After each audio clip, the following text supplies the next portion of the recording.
এইটা হয়তো একটা ফানি ভিডিও, তবে আমি আপনাদের মাঝখানে আজকে এমন একটি গল্প তুলে ধরবো যে গল্পটি দেখার পর আপনাদের মাথা গরম হয়ে যাবে এবং আপনারা বিছনায় ইস্যু করে দেবেন। এ হচ্ছে একজন ব্লগার যে কিনা রিলস ভিডিও বানায়, সে এখন যাচ্ছে একটা রিলস ভিডিও বানানোর জন্য।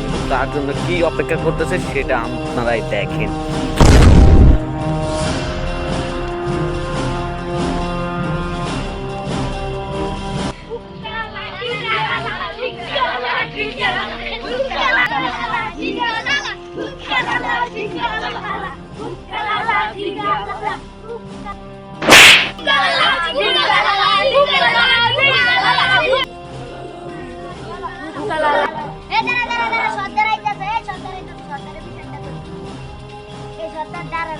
আমাদের এখানে একটা লোক এসেছে, হ্যাঁ কি লোক আমরা জানি না কোথান থেকে এসেছে।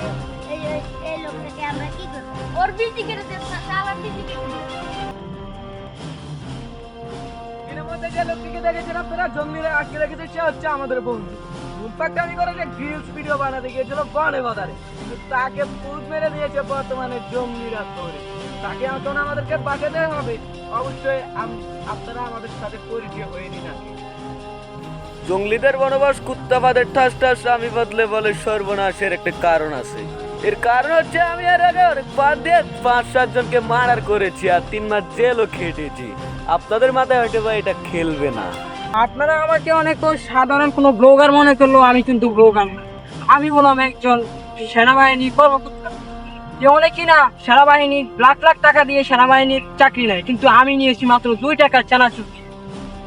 আমি গান চালাতে অনেক এক্সপার্ট, কিন্তু সেটা বারবার আমার পাছায় এসে রাখে। তো চলুন শুরু করা যাক আজকের আমাদের সেই ফানি ভিডিও। এটা ফানি হলো, কিন্তু এটা মজার নয়, এটা হাস্যকর।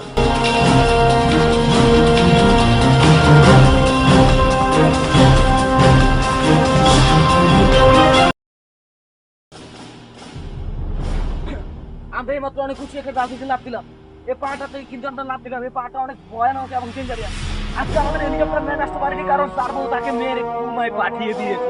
এখানে আমরা এখন দাঁড়িয়ে থাকতে পারবো না, কারণ এখানে অনেক বিপজ্জনক প্রাণী আছে এবং পোকামাকড় আছে, যেগুলোকে আমরা রাস্তার প্রস্তাব বন্ধ হয়ে যেতে পারে এবং আমাদের বিচি ফেটে মারাও যেতে পারে। তবে খুব কঠিন রাস্তাগুলো পাড়ি দিতে হয়। দেখতে পাচ্ছেন আমরা কিন্তু এখন আফ্রিকান জঙ্গলে আছি। এই জঙ্গলটা খুবই ভয়ানক। এখানে অনেক মারাত্মক পোকা আছে।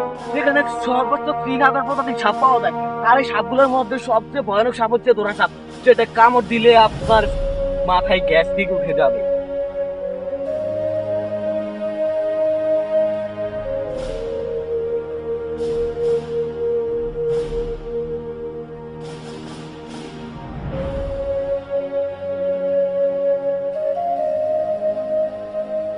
এই জঙ্গলটা খুবই ভয়ানক এবং খুবই ঘন।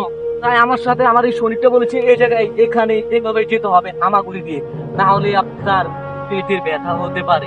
কারণ এই জঙ্গলটা খুবই অস্থির এবং খুবই দুর্বল। সবাই এখানে এসে পায়খানা করে।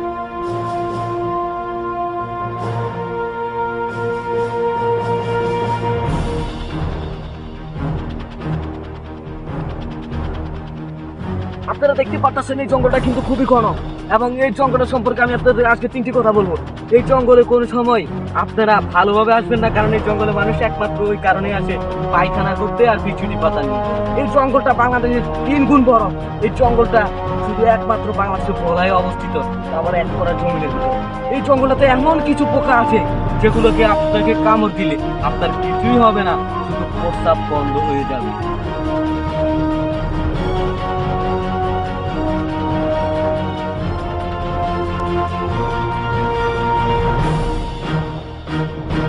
এটা খুবই একটা বিপজ্জনক সেতু। এই সেতু পদ্মা সেতুর চেয়ে অনেক গুণ বড়। আর আপনারা দেখতে পাচ্ছেন এটা কিন্তু ধোলনা সেতু। এটা তো অবশ্যই আপনারা কেউ উঠার চিন্তা ভাবনা করবেন না, কারণ এখানে আপনাদের হার্ট অ্যাটাক হতে পারে। আমরা অনেকটা আফ্রিকান জঙ্গলটাকে অনেকটা পাড়ি দিয়েছি। বাংলাদেশ অবশ্যই আফ্রিকান জঙ্গলটাতে এখন আমরা আমাদের বন্ধুদের দেখা মিললো না। কেনই দেখা মিললো না এবং কেন পারলাম না? আমরা কি তাকে পারবো বাঁচাতে সেই জঙ্গলিদের হাত থেকে? আমরা দাঁড়ান ওইটা আমাদের দূরবীক্ষণটা দিয়ে দেখে নিই। সে অবশ্য অনেক দূরে আছে, আমরা আরেকটু পথ আগাই। আমরা অনেকটা পথ পাড়ি দিয়েছি, কিন্তু আমরা আমাদের বন্ধু দেখা মিললো না। আমরা কোন দিকে আছি সেটাও জানি না। তাই এখন আমাদেরকে একটা জিনিসেই পথ দেখাবে, কাটা কম্পাসটা এখনই বের করো।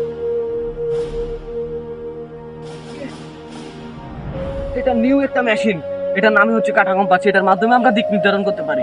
এটা আমাদেরকে বলে দিবে এখন আমরা কোন দিকে আছি। আমরা এখন পূর্ব, পশ্চিম, উত্তর, দক্ষিণ সব দিকে একসাথে আছি। তাই এখন আমরা যাব ওয়েস্টের দিকে। এই পথটা খুবই উঁচু, এখানে উঠতে হলে অবশ্যই আমাদের খুবই বিপজ্জনক এবং ডেঞ্জারিয়াস। এখানে আমাদেরকে কিভাবে বাঁচতে হবে সেটা এখনই আপনারা দেখতেছেন। আমরা কিন্তু অনেক কষ্টে এই পথটা পাড়ি দিয়েছি। ওই যে আমাদের বন্ধুকে দেখা, ওকে আমাদেরকে এখন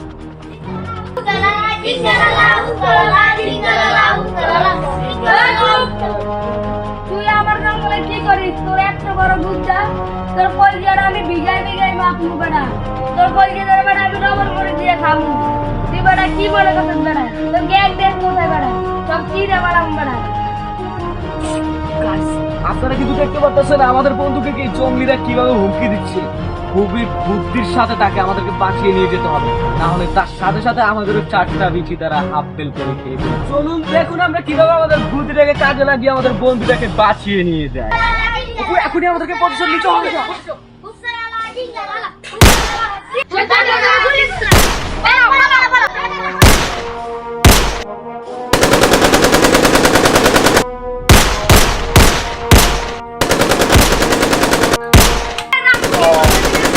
আপনারা দেখতে পাচ্ছেন আমার মাথায় কিন্তু গুলি বেরিয়ে গেছে। কিন্তু আমাদের বুদ্ধি ছিল না, কিভাবে আমাদের বন্ধুকে বাঁচাতে হবে সেটা আপনারা দেখেন।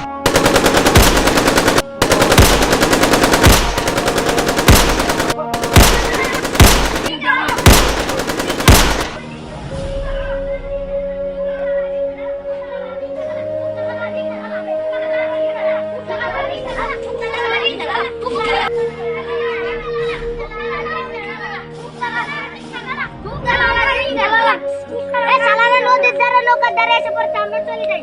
চল জঙ্গলের ভিতরে চলে যাই।